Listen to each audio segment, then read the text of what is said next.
পাঙ্গাস পাঙ্গাস। হ্যাঁ খুলো। আজকে এই পুকুরে মাছ মারতে আসছি। পুকুর ছোট হতে পারে, এখন মাছ হচ্ছে আমরা ছোট মাছ মারবো, পুকুর মাছ, ময়ার মাছ, এগুলো মাছ মারবো। কারেন্টের জাল আপনারা সবাই জানেন, এই যে কারেন্টের জাল এবং চিনেনও, এই জাল দিয়ে মাছ মারবো। বিসমিল্লাহ বলে একটা মাছ উঠে গেছে, পাটি যা তুলো। কেমন মাছ মেলাদিন পর, এই পাঙ্গাস পাঙ্গাস। হ্যাঁ খুলো। ও হো পাঙ্গাসের মাছ উঠে গেছে। যতদিন আসি ততদিন শুধু মাছ মারা চলবে।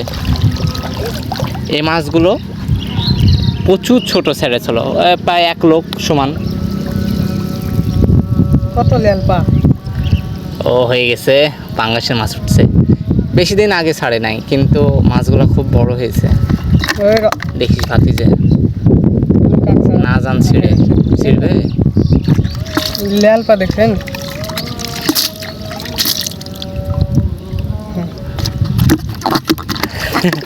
একটা বিসমিল্লাহ বলে উঠে গেছে পাঙ্গাসের। ও মোট 30টা থেকে 40টা মাছ ছাড়া আছে পাঙ্গাসের। ওকে।